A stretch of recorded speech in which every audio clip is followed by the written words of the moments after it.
சமையல் சாதம் காய்கறிகளும் பிரமாதம் அந்த கௌரவ பிரசாதம் இதுவே எனக்கு போதும்.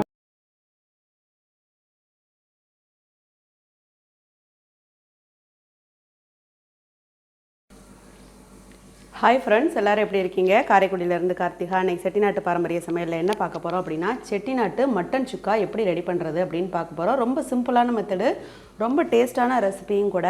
இது வரைக்கும் நம்ம சேனலை சப்ஸ்கிரைப் பண்ணிக்கலைன்னா சப்ஸ்கிரைப் பண்ணிக்கோங்க. வீடியோவை ஃப்ரெண்ட் அண்ட் ரிலேட்டிவ்க்கு ஷேர் பண்ணுங்கள். நம்ம இதில் மெயினாக நம்ம சேர்க்க போகிறது என்ன அப்படின்னா, இதுக்கு ஒரு மசாலா ரெடி பண்ணி தான் சேர்க்க போகிறோம். அது மட்டும்தான் நம்ம சேர்க்க போகிற மசாலா. ரொம்ப டேஸ்ட்டாக இருக்கும். வாங்க இப்போ செட்டிநாட்டு மட்டன் சுக்கா எப்படி ரெடி பண்ணுறது அப்படின்னு பார்க்கலாம். மட்டன் சுக்கா செய்கிறதுக்கு ஒரு 1/2 கிலோ அளவுக்கு மட்டன் எடுத்துகிட்டு நல்லா கழுவி சுத்தம் பண்ணி வச்சுருக்கேன். இப்போ இதை எப்படி ரெடி பண்ணுறது அப்படின்னு பார்க்கலாம். ஒரு குக்கரில் 2 ஸ்பூன் அளவுக்கு ஆயில் விட்டுருக்கேன். அதில் பார்த்தீங்கன்னா 1 ஸ்பூன் அளவுக்கு இஞ்சி பூண்டு விழுது சேர்த்துடலாம். 1/4 ஸ்பூன் அளவுக்கு மஞ்சத்தூள் சேர்த்துக்கிறேன். இது ரெண்டையும் சேர்த்து நல்லா முதல்ல கிளறி விட்டுட்டு நம்ம மட்டன் சேர்த்துக்கலாம். அதாவது இந்த இஞ்சியும் பூண்டு அந்த மஞ்சத்தூள் எல்லாம் நல்லா கிளறிட்டு நம்ம இப்போ மட்டனை சேர்த்து லேசாக அதோட கிளறி விட்டுட்டு, எத்தனை விசில் உங்களுக்கு குக்கரில் வேகுமோ அந்த அளவுக்கு கணக்கு வச்சுக்கலாம். இப்போ எனக்கு 8 விசில் அளவுக்கு எங்கள் குக்கர் வேகும். பாருங்கள், நான் இப்போ அந்த மஞ்சத்தூள் இஞ்சி பூண்டோடு சேர்த்து நல்லா மட்டனை கிளறி விட்டுட்டேன். இப்போ நான் தண்ணி சேர்த்துட்டு ஒரு 8 விசில் அளவுக்கு வேக வச்சிட்றேன். நல்லா சுக்காவுக்கு பார்த்திங்கன்னா மட்டன் நல்லா வேகணும்.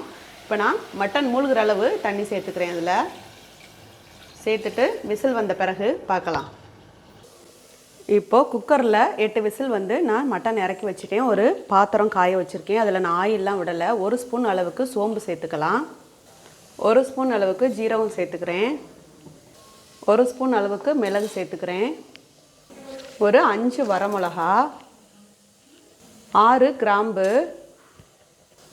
2 பட்டைத்துண்டு, 2 ஏலக்காய், 1 ஸ்பூன் அளவுக்கு மல்லி. இது எல்லாத்தையும் சேர்த்து நல்லா நம்ம ஃப்ரை பண்ணிடலாம். நல்லா ஃப்ரை பண்ணிவிட்டு இதை பார்த்திங்கன்னா அப்படியே நம்ம மிக்சியில் நல்லா நைஸாக பொடி பண்ணி எடுத்துக்குவோம். இதுதான் நம்ம சுக்காவுக்கு ரெடி பண்ண போகிற மசாலா. நல்லா அதை ஃப்ரை பண்ணோன்னே லேசாக ஒரு கொப்பு கருவேப்பிலை சேர்த்து லேசாக வறுத்து விட்டுட்டு நம்ம அரைக்க மிக்சியில் மாற்றிக்கலாம். இப்போ நம்ம வறுத்து எடுத்து வச்ச அந்த மசாலாவை பொடி பண்ணியாச்சு. ஒரு பாத்திரத்தில் 3 ஸ்பூன் அளவுக்கு எண்ணெய் காய வச்சுருக்கேன். 200 கிராம் அளவுக்கு சின்ன வெங்காயம் கட் பண்ணிவிட்டு போட்டிருக்கேன். சுக்காவுக்கு எப்போவுமே சின்ன வெங்காயம் போட்டிங்க அப்படின்னா ரொம்ப டேஸ்ட்டாக இருக்கும். பெரிய வெங்காயம் யூஸ் பண்ணுறதுக்கு பதிலாக சின்ன வெங்காயம் யூஸ் பண்ணிக்கோங்க. இதை நல்லாவே நம்ம வதக்கி விட்டுறலாம். நம்ம வரமிளகா வறுத்து அரைச்சிருக்கோம். இருந்தாலும் ஒரு 4 மிளகா இந்த வெங்காயத்தோடு சேர்த்து வதக்கி விட்டால் நல்லாயிருக்கும். வெங்காயம் நல்லா ஃப்ரை ஆனோடனே நம்ம குக்கரில் வேக வச்சு வச்சுருந்தோம் இல்லையா மட்டன், அதை இப்போ நம்ம இதில் சேர்த்துக்கலாம். நல்லா கிளறி விட்டுருங்க. நல்லா வெங்காயம் பிரிஞ்சு வேக ஆரம்பிச்சிருச்சு. இப்போ நான் மட்டன் அதில் சேர்த்துக்கிறேன். மட்டன் அந்த வெங்காயம் எல்லாத்தையும் ஒன்றா சேர்த்து லேசாக கிளறி விட்டுட்டு நம்ம வறுத்து வச்சுருந்தோம் இல்லையா அந்த மசாலா பொடியை இப்போ நம்ம இதில் சேர்த்துட்டு உப்பு சேர்த்துக்கலாம். சுக்காவுக்கு இந்த மாதிரி ஃப்ரெஷ்ஷாக நம்ம பொடி தயார் பண்ணி போட்டோம் அப்படின்னா ரொம்ப வாசமாக இருக்கும், ரொம்ப டேஸ்ட்டாகவும் இருக்கும்.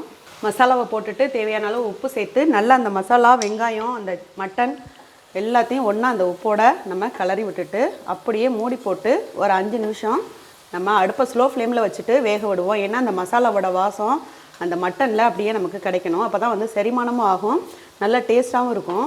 இப்போ நல்லா கிளறி விட்டுட்டு மூடி போட்டு நம்ம இதை மூடி வச்சிடலாம்.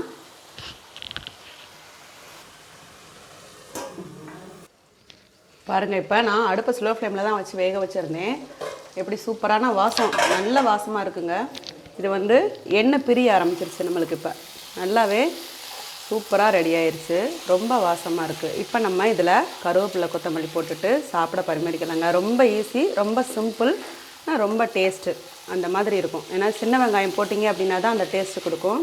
இப்போ நம்ம அப்படியே சாப்பிட பரிமாறிக்கிடலாம். பாருங்கள், சூப்பராக இருக்குது. ரொம்ப சூப்பராக 10 நிமிஷத்தில் நமக்கு செட்டிநாட்டு மட்டன் சுக்கா ரெடி ஆயிடுச்சுங்க. இது போல் நீங்களும் ட்ரை பண்ணிவிட்டு எனக்கு கமெண்ட் பண்ணுங்கள், லைக் பண்ணுங்கள், சப்ஸ்கிரைப் பண்ணுங்கள், வீடியோவை ஷேர் பண்ணுங்கள். தேங்க்யூ.